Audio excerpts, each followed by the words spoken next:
Comments की भयंकर bombarding करी है पिछले सेशन में आपने। हमने free SIP course, free mutual fund course जो आपके लिए ये सीरीज़ हमने शुरू करी है, इसका जो पहला चैप्टर हमने किया उस पर जितने सवाल आपके यहाँ आए हैं कमेंट सेक्शन में, उन सारे सवालों को इकट्ठा किया जा चुका है। जैसे जैसे इस सीरीज़ में हम आगे बढ़ेंगे उन सवालों का जवाब भी मिलता चला जाएगा आपको। फिलहाल आज हम शुरू कर रहे हैं म्यूचुअल फंड कोर्स का ये चैप्टर 2 डे 2। इसमें हम बात करने वाले हैं कि म्यूचुअल फंड एक्चुअली काम कैसे करता है। बहुत सुना हमने म्यूचुअल फंड में इन्वेस्ट करने से करोड़पति बन जाओगे, बहुत सुना हमने म्यूचुअल फंड में इन्वेस्ट करने से 12 से 15% मिल ही जाता है या कोई 17% मिल ही जाता है, ये कंपनी, ये बड़ी mutual fund, small cap, large cap, बहुत कुछ सुना हमने।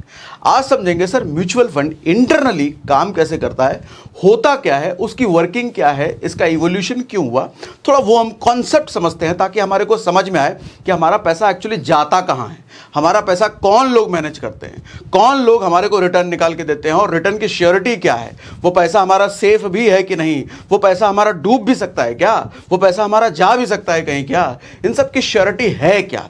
जरा आज के सेशन में हम ये बात करने वाले हैं। अच्छा, आज के सेशन में भी जो भी आपके सवाल आते हैं या पहले से आपके कुछ सवाल हो म्यूचुअल फंड से रिलेटेड, कमेंट बॉक्स में ज़रूर लिखा कीजिए। इस पूरे सीरीज़ में आपके कोई भी सवाल नहीं बचने वाले, सारे सवाल को हम कवर करते चले जाएंगे। ठीक है, तो आप बढ़ जाए, आगे बढ़ जाए हो। ठीक बा, तो देखा 2 फोटो हमने लिया है यहाँ पर। एक फोटो में मैं ये समझाना चाह रहा हूँ, बड़ी भीड़ है यहाँ पर, शायद भारत की 90% 95% जनता यहाँ पर है, और ये पर कुछ ग्रुप ऑफ पीपल मैंने ऐसे लिए हैं जहाँ पर बहुत गिने चुने शायद 5% 10% लोग हैं इस ग्रुप में, भारत की पॉपुलेशन के। इस ग्रुप के बारे में मैं कह रहा हूँ, ये ग्रुप वो लोग हैं जो पैसा सेव करते हैं।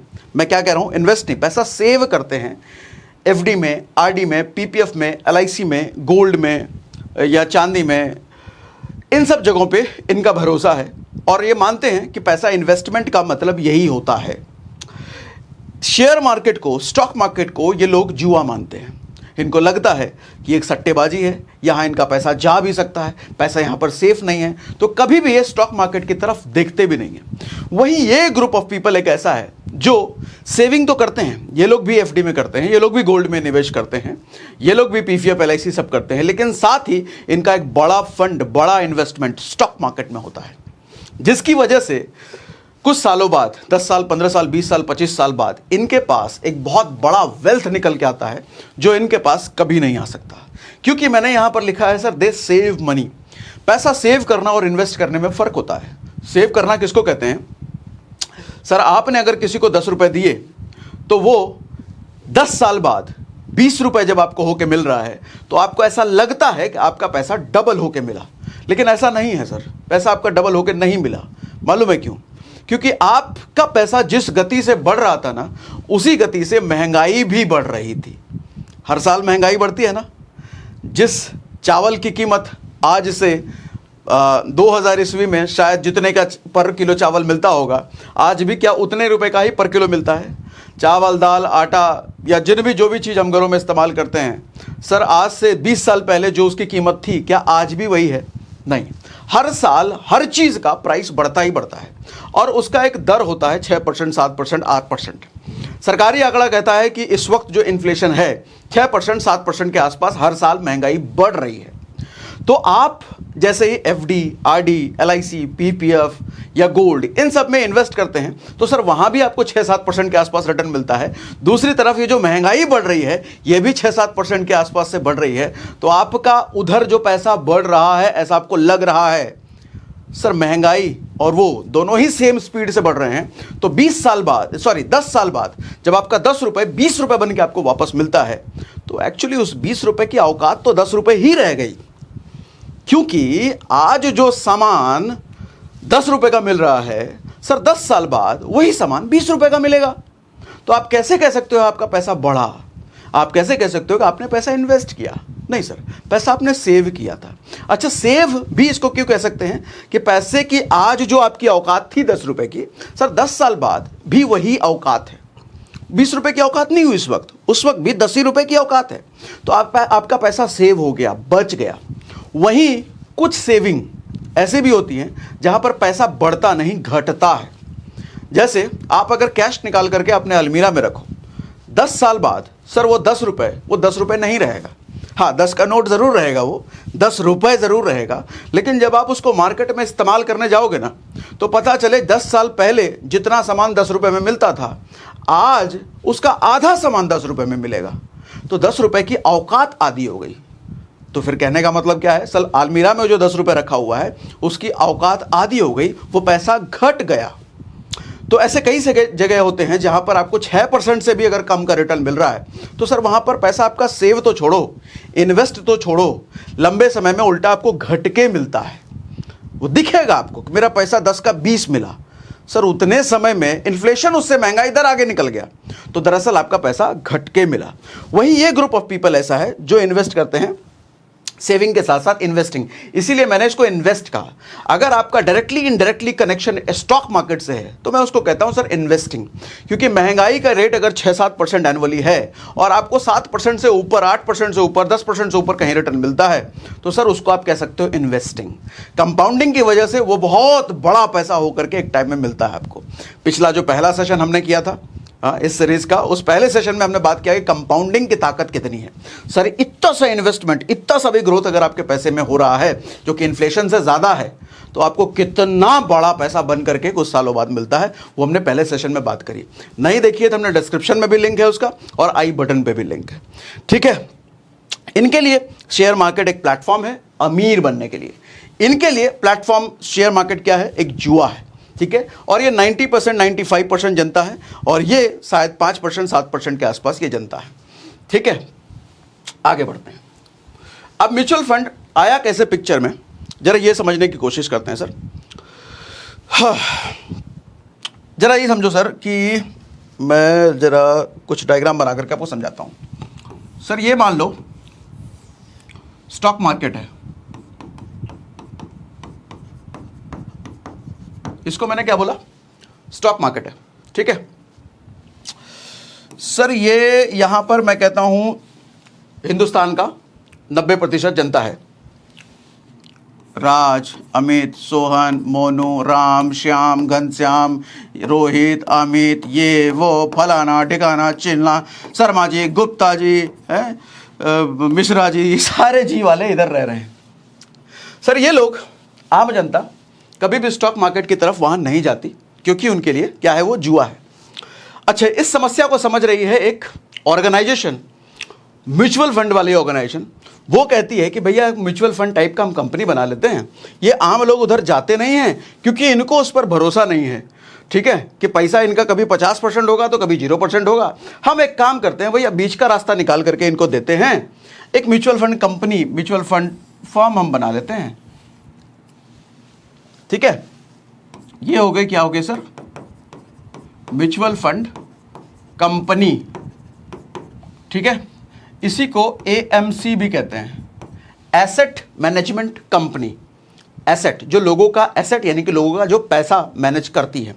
ये क्या कहती है कि भैया मिश्रा जी, शर्मा जी, अमित, सोनू, राज, ये सब तुमको स्टॉक मार्केट में भरोसा नहीं है ना, कोई बात नहीं, तुम अपना पैसा हमको दो, हम तुम्हारा पैसा मल्टीप्लाई करके हम तुमको देंगे।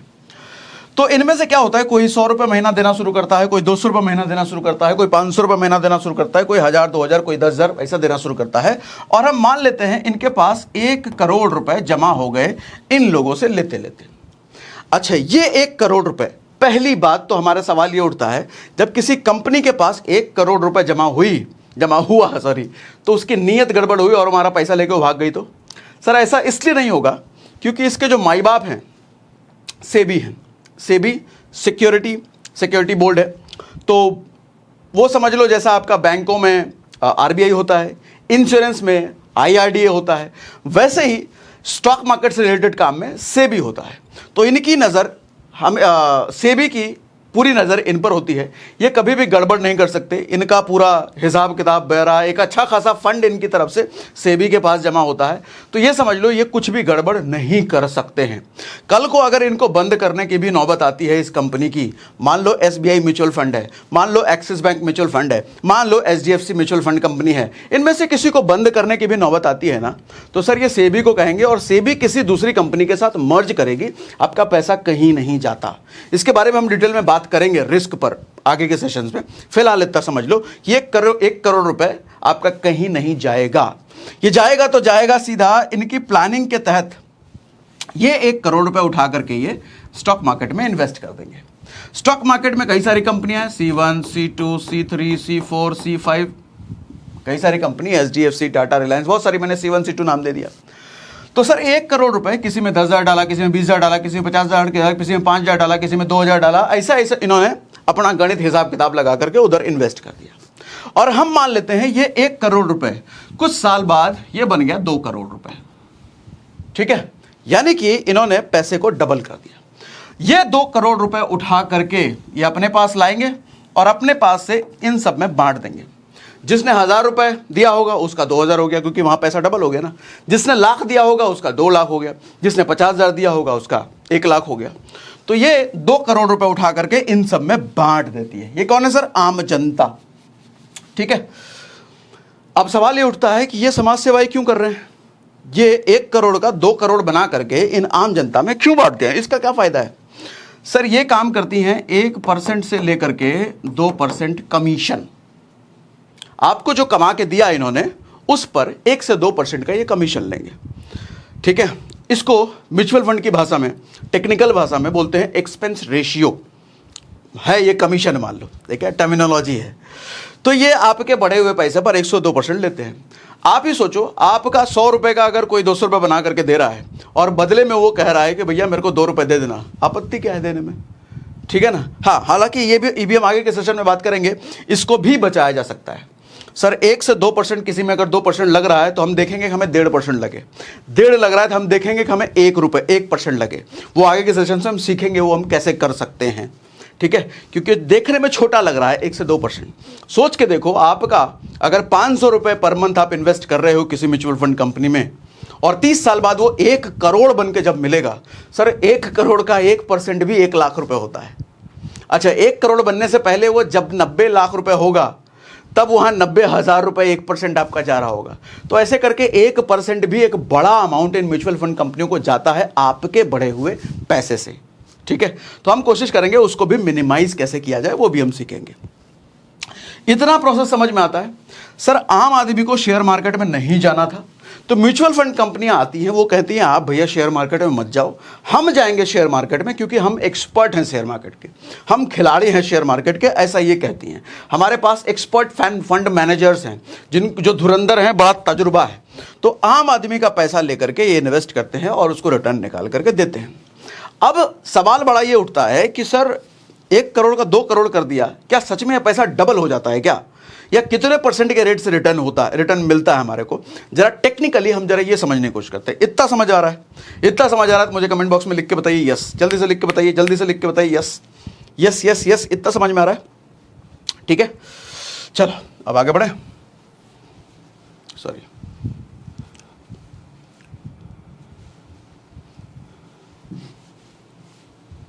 बढ़ो भैया, हाँ बढ़ गए।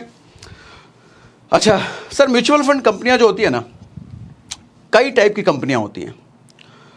कोई म्यूचुअल, अच्छा पहले तो ये समझो कि सर म्यूचुअल फंड की जो कंपनियां होती हैं, ये ऐसा नहीं है कि कोई भी उठ करके आकर के खड़ा हो जाएगा। ये बहुत रेपुटेड, इनका एक बड़ा फंड सेबी के पास जमा होता है। जनरली आप देखोगे बैंक्स ही म्यूचुअल फंड कंपनियां खोलती है। जैसे एचडीएफसी बैंक है, आप देखोगे एचडीएफसी बैंक ने कई सारी म्यूचुअल फंड कंपनियां खोल रखी हैं। आप देखोगे जैसे एसबीआई बैंक है, तो एसबीआई के कई सारी म्यूचुअल फंड कंपनियां खोली हुई हैं। तो ये जो म्यूचुअल फंड कंपनियां भी है, ऐसे नहीं कोई रोड पर आया और खोलेगा हम म्यूचुअल फंड वाला कंपनी खोल रहे हैं भैया, हम पैसा मैनेज करेंगे, ऐसा नहीं होता है, ठीक है। तो बहुत रेपुटेड ऑर्गेनाइजेशंस होती हैं जो म्यूचुअल फंड कंपनी खोलती हैं और उनका बड़ा पैसा सेबी के पास जमा होता है। कल को कुछ भी गड़बड़ करने का सोचेंगे भी ना, तो सेबी उनका कॉलर पकड़ के बोलेगा, तुम्हारा पैसा कहाँ लेके जा रहे हो लोग, तुम पहले इधर आओ, ठीक है। तो पैसे की चिंता आप नहीं कर सकते हो म्यूचुअल फंड में, तो बहुत हद तक आपका पैसा सेफ होता है। खैर बहुत हद तक क्या, उससे ज़्यादा भी बोला जा सकता है। रिस्क क्यों बोलते हैं लोग म्यूचुअल फंड में, वो रिस्क वाला फैक्टर अलग है, वो भी बताता हूँ। सर पहली चीज़ तो ये समझो कि म्यूचुअल फंड, एक कंपनी कई सारी म्यूचुअल फंड स्कीम्स चलाती है। जैसे एक म्यूचुअल फंड स्कीम उसने बनाया जो कहती है कि हम सिर्फ बड़ी बड़ी कंपनियों में इन्वेस्ट करेंगे। एक म्यूचुअल फंड स्कीम बनाया उन्होंने कि जैसे एचडीएफसी ने, एचडीएफसी लार्ज कैप बड़ी कंपनी इन्वेस्टमेंट नाम करके कुछ दे दिया उसने, ठीक है।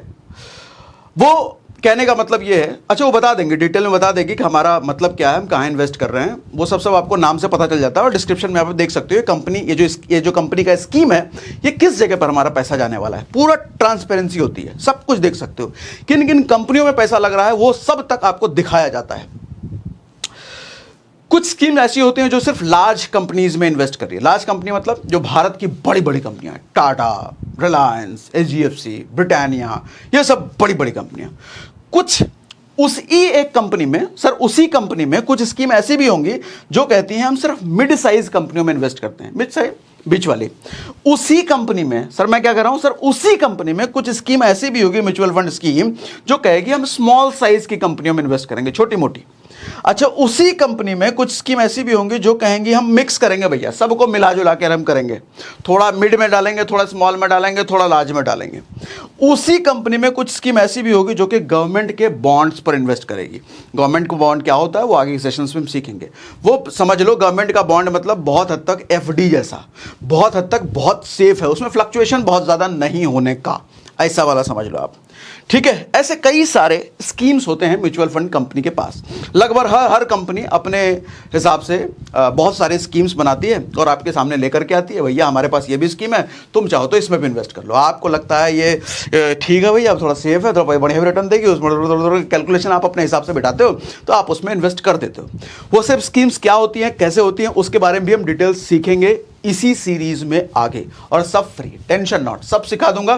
कुछ बीच में सवाल आ रहा है तो कमेंट बॉक्स में जरूर लिखो, ठीक। इतना समझ में आ रहा है सर? कई सारी स्कीम्स होती हैं। आगे बढ़ो सर, अब मेन मुद्दा है। अब ये स्लाइड बहुत ध्यान से समझो, बहुत आसानी से समझा दूंगा लेकिन है बहुत इंपॉर्टेंट।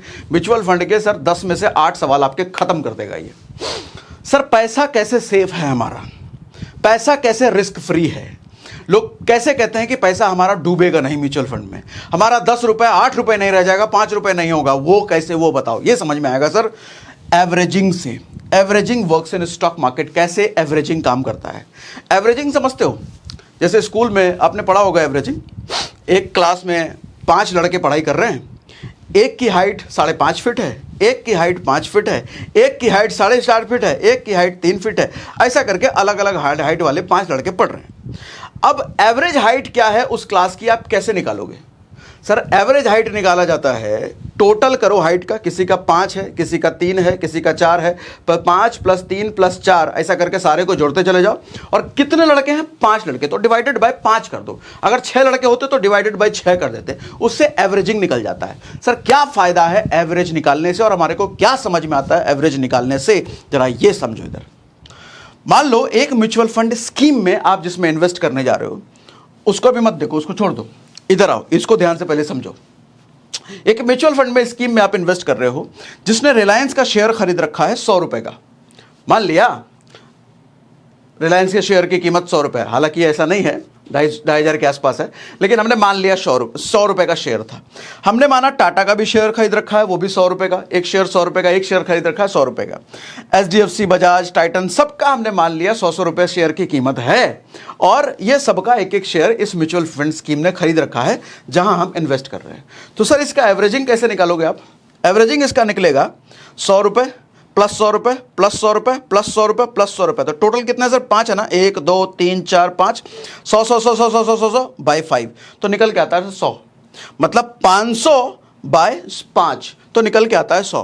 तो सर एवरेज प्राइस अगर देखा जाए तो कितना रुपए हुआ सर? 100 रुपए। अब यहां पर आओ, ध्यान से समझो सर। स्टॉक मार्केट जो रियल स्टॉक मार्केट है, हुआ क्या जब इस म्यूचुअल फंड स्कीम जहां आपने पैसा लगाया है, क्या मैं बोल रहा हूं, इस म्यूचुअल फंड स्कीम जहां आपने पैसा लगाया है, पैसा इन्वेस्ट किया है, इस म्यूचुअल फंड स्कीम ने रिलायंस लिया था 100 रुपए के भाव पर। रिलायंस का शेयर कितने पे लिया था? 100 रुपए के भाव पर। लेकिन अब स्टॉक मार्केट में रिलायंस का भाव 90 रुपए हो गया है, तो आपका पैसा तो घट गया, क्योंकि इस स्कीम में जो आपका पैसा लगा था 100 रुपए के हिसाब से लगा था, अब रिलायंस का प्राइस ही 90 रुपए हो गया, तो पैसा आपका रिस्क पे आया क्या? घट गया क्या पैसा? आओ समझते हैं। सर टाटा का प्राइस लेकिन बढ़ गया। टाटा के प्राइस पर इसने 100 रुपए के हिसाब से भाव लगा था, लेकिन अब रियली स्टॉक मार्केट में 110 रुपए का हो गया, बढ़ गया। सर HDFC 100 रुपए से 150 रुपए का हो गया। सर लेकिन बजाज जो है 100 रुपए से 60 रुपए का हो गया। इधर 100 रुपए के हिसाब से लगा था, इधर अब 60 रुपए हो गया, यहाँ पैसा घट गया। लेकिन टाइटन 100 रुपए से 200 रुपए का हो गया। ठीक है, अब इसकी एवरेजिंग जरा निकालो sir. Sir 90 plus 110 plus 150 plus ये 60 प्लस ये 200 डिवाइडेड बाय 5 मैंने क्यों किया, यहाँ के 5 नंबर है। अगर 6 नंबर होते 1 2 3 4 5, अगर 6 होते तो डिवाइडेड बाय 6। एवरेज निकला सर 140 रुपया।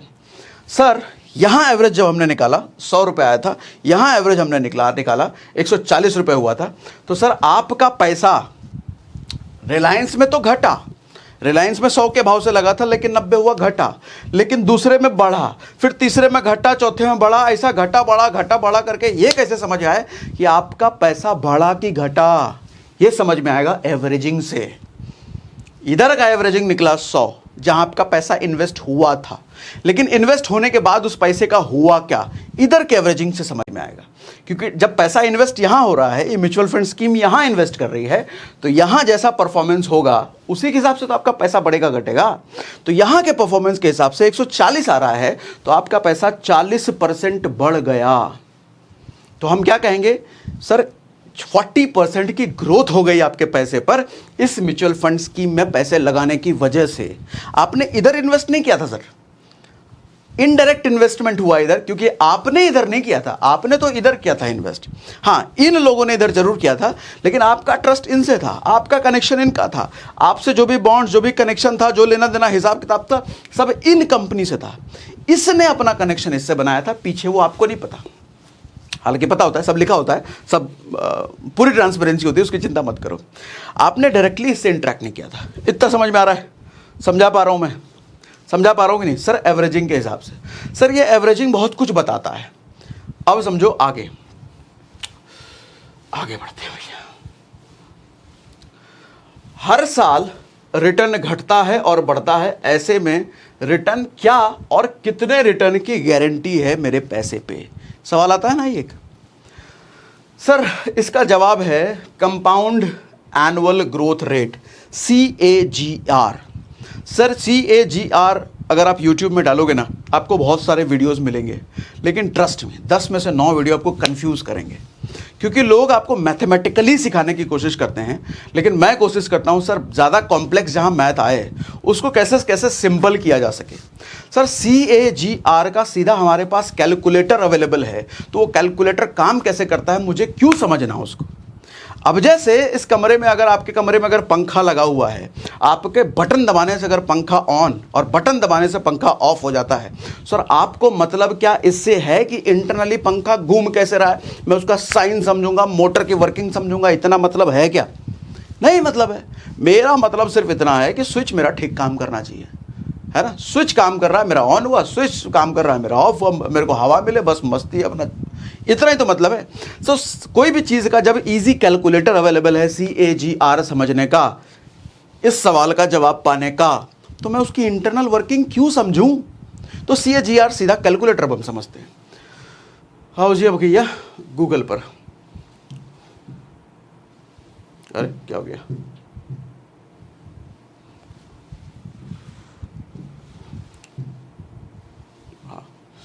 ठीक है, तो हम आ जाते हैं सीधा गूगल पर, और गूगल पर लिखते हैं हम CAGR कैलकुलेटर। ध्यान से समझिएगा सर। सर ये क्या कह रहा है कि आपका टोटल इन्वेस्टमेंट मान लो 20 लाख रुपए है ना, मान लो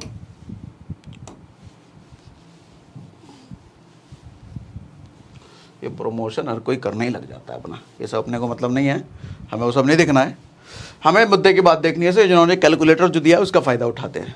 सर 20 लाख रुपए मान लो आपका टोटल इन्वेस्टमेंट है, थोड़ा थोड़ा करके 500, 600, 1000, 2000 करते करते करते टोटल इन्वेस्टमेंट मान लो आपका 20 लाख रुपए हो गया।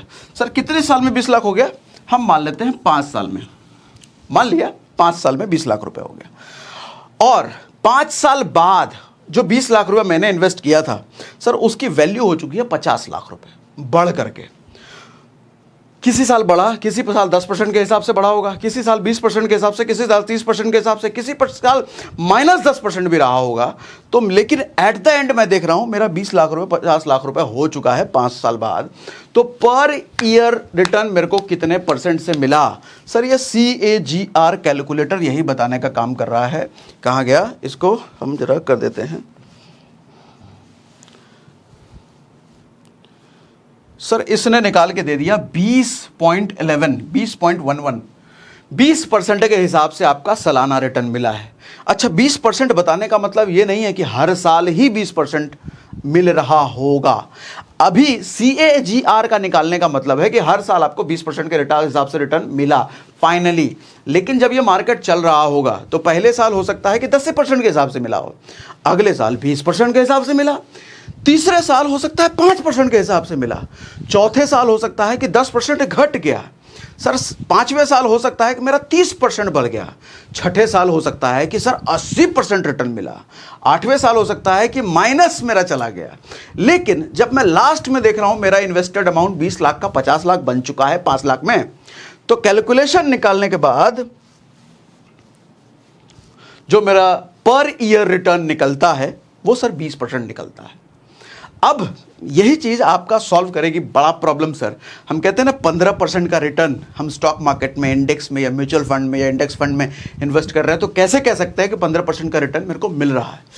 आओ समझाता हूं सर। मैं खोल लेता हूं निफ्टी।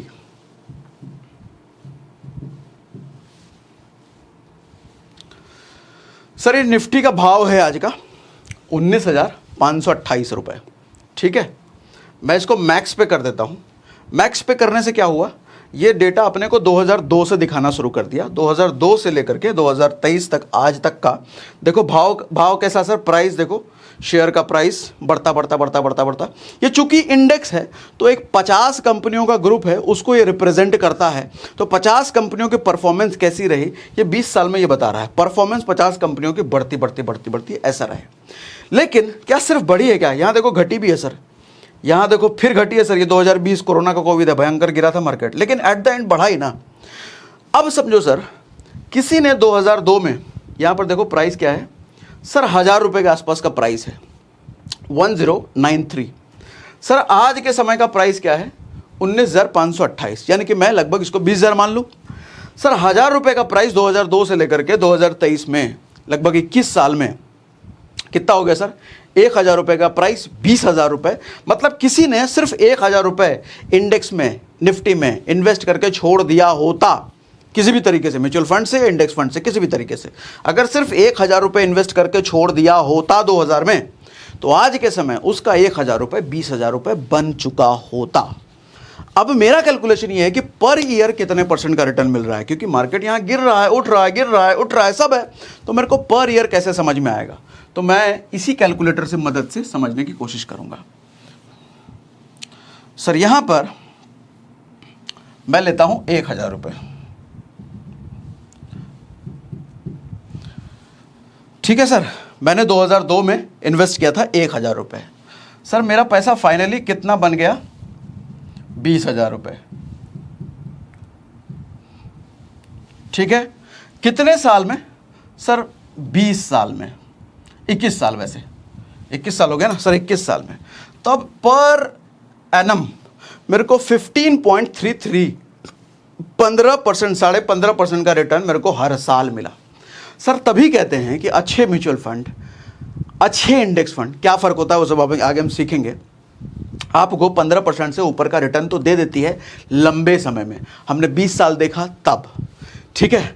तो अब शायद आपको आंसर मिल गया होगा कि कैसे कहते हैं कि 15% का रिटर्न तो मिल ही रहा है, कैसे कह सकते हैं कि 16%, 17%। हाँ, तो वो सब इस तरीके से आप कैलकुलेट कर सकते हो। देखो इन्वेस्टमेंट में ना फ्यूचर आप प्रेडिक्ट पास्ट के परफॉर्मेंस को देख के ही कर सकते हो। किसी चीज़ की हिस्ट्री कैसी गई है, जैसे हम लोग जब शादी वादी के लिए लड़की देखने जाते हैं तो लड़की का खानदान देखते हैं, या शादी के लिए अपनी लड़की के लिए लड़का देखने गए तो लड़के का खानदान देखते हैं ना। बड़े बुजुर्ग लोग खानदान, इसके बाबूजी क्या करते थे, बाबूजी कोई खानदान में कोई चोर चक्का तो नहीं, कोई डकैत तो नहीं था, कोई मर्डर तो नहीं बैठा है। हम देखते हैं अगर खानदान में ऐसा कोई मिल गया तो हम कैंसिल करते हैं, नहीं भाई ये लड़का नहीं चाहिए, गड़बड़ हो सकता है, या ये लड़की नहीं चाहिए, गड़बड़ हो सकती है। बेसिकली उसके खानदान का रिकॉर्ड ये बताता है कि ये लड़का ये लड़की कैसी हो सकती है, लेकिन क्या इसकी गारंटी है क्या? अगर उसके खानदान में कोई भी मर्डरर नहीं निकला, सारे अच्छे रेपुटेड पोजीशन पे नौकरी चाकरी करने वाले थे, तो अगला जो नया लड़का निकला है वो मर्डरर नहीं निकलेगा, इसकी कोई गारंटी है क्या? कोई गारंटी नहीं है।